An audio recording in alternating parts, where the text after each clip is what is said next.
let's say, hypothetical, you sign a guy like Cameron Sutton, and you sign a guy like Jamel Dean to the in free agency, right? At 6, let's say you get Tyree Wilson, right? So let's say for the defensive tackle, you signed David Onyemata and you signed Delvin Tomlinson, and you got Jermaine Pratt.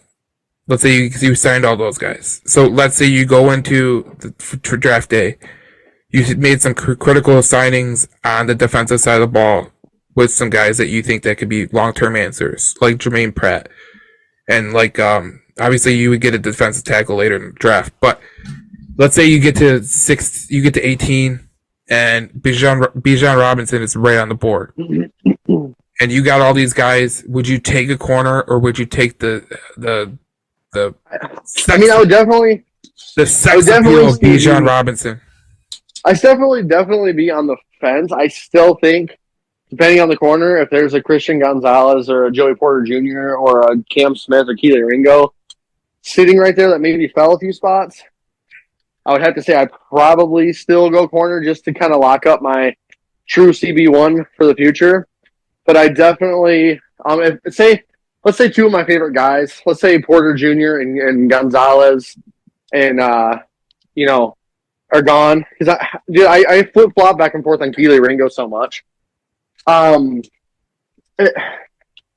definitely would think about it. I mean, I don't see the downside. I wouldn't be horribly upset, but I still do think that like we can probably find a guy with the way our line is and the way our coaches are and the way that we know how to develop players now. I still think we can find a really good running back in like the 3rd, 4th, 5th round. But that's the same thing can be said with corner too, because dude, I mean, they found Tariq Woolen in the 5th round. You know what I mean? Like, yeah, I don't. Dude, I wish that was one guy. I wish Brad Holmes would have. That was my draft crush, dude. Last year, I wanted Tariq like a 4.31 or like a 4.28. I wanted Tariq Woolen so freaking bad. He's 6'4" and he's got crazy closing speed. He's a freakazoid. But here's the thing. With the 18th pick, I leave it up to anything. To be honest, I literally leave it up to anything. And people can call me crazy and they can call me stupid or whatever, but here's the thing. No, it's best player available at that point. I mean, it's best player available. Okay, let me give you an example. Let's say Quentin Johnson, the wide receiver from TCU, who's 6'4" and 220. He's on the board. Do you think about it? He kind of gives me like Devontae Adams vibes. Do you think about it? Because I think about it. Yeah, I mean, at 18, you make a good point. Anything is possible at 18.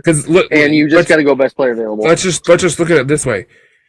If you drafted a Quentin Johnson and you put him on the outside and you put St. Brown in the slot and you put Jamison Williams on the other side, well, now these defensive coaches that are coming to play the Lions, they are going to have a hell of a time trying to defend all 3 of them.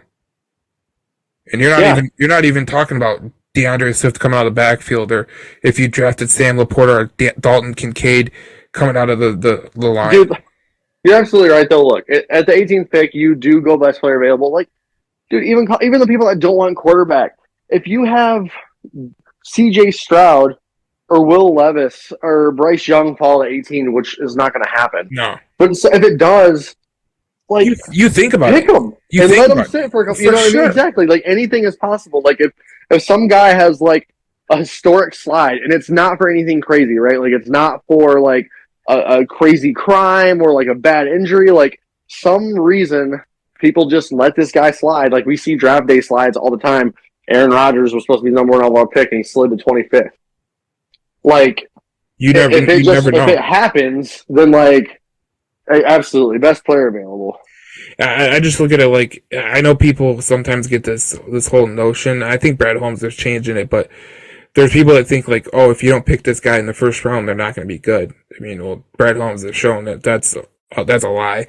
But like, I can look at 18 and I can go wide receiver if Quentin Johnson's on the board. I can go running back if Bijan Robinson's on the board, because I think that this draft has a lot of talent in the cornerback position, and I think you can eventually get someone in the second round that could really be a critical piece to you. So I'm not this 18th pick. I'm totally leaving up in the air to anything.